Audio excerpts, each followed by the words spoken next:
Let's start with the laziest method, environment hacking. Most of us use our phones every day, some of us a little more than we'd like to admit. But what if your phone wasn't just a distraction? What if it could be your language teacher instead? How? Just set your phone settings to your target language. It sounds like a gimmick and almost too simple to work, but this method has one big advantage. Every time you unlock your phone, you're exposed to the same words over and over again. Cancel, confirm, snooze. These aren't just random words on a flashcard. They're attached to actions you perform dozens of times a day. And repetition tied to meaningful context is much easier to remember. But environment hacking only gets you so far. The next method is where huge gains can be made.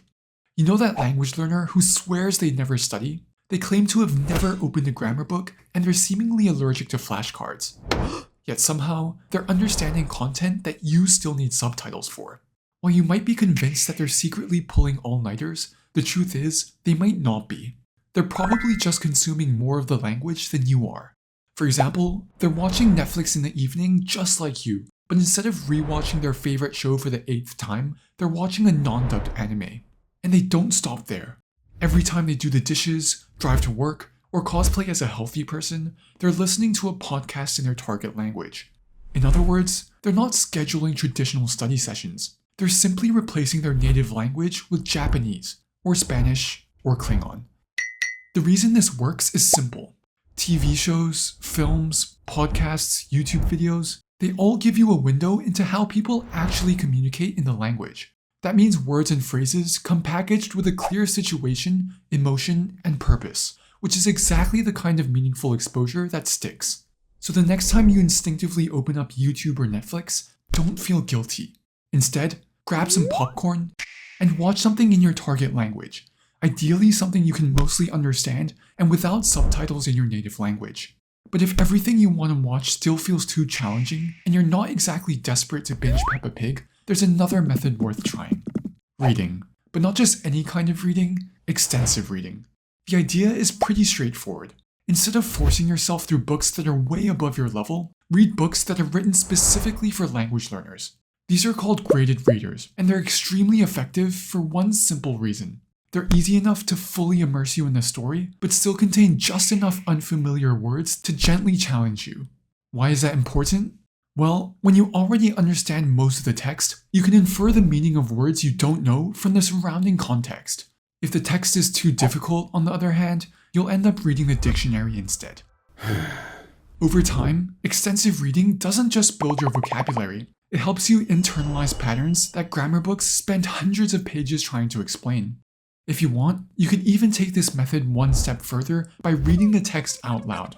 It's a small change, but it turns a lazy Sunday afternoon into pronunciation practice as well. And speaking of pronunciation, the next method can take your accent to a whole new level. It's called shadowing, and the idea is simple.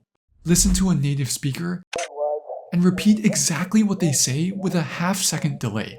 Not just the words, but the rhythm, intonation, pauses, everything. Just make sure you're shadowing a podcast or a video, not an actual human being, because that would be weird. So why does this method work so effectively?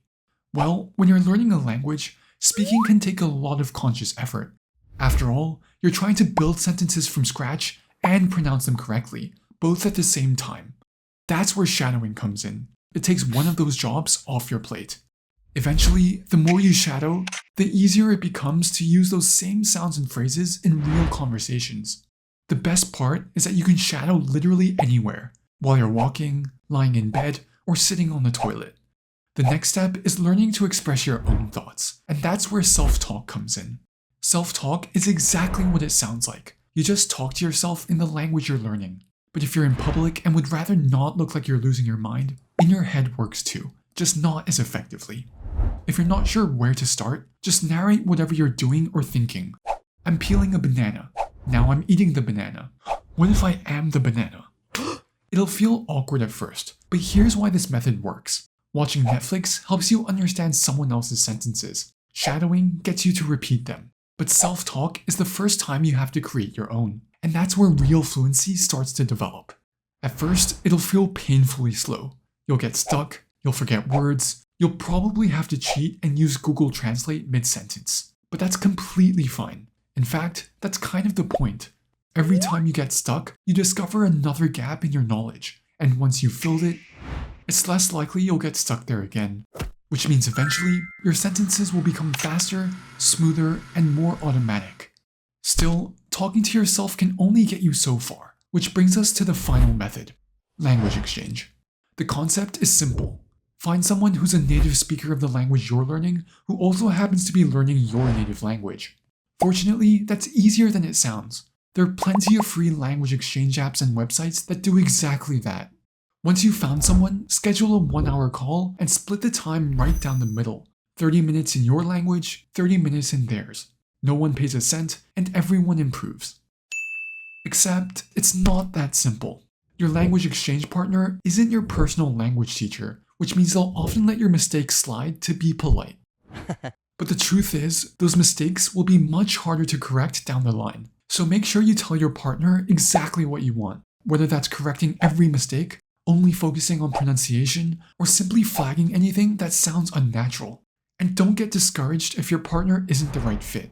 Just keep looking until you find someone you genuinely click with, because once you do, you discover something no amount of Netflix, shadowing, or self-talk could ever give you. Genuine human connection. Eventually, you stop thinking of them as your language partner. They're just your friend, one who happens to live on the other side of the planet. It's pretty wild what a bit of laziness can lead to. Thanks for watching. See you in the next one.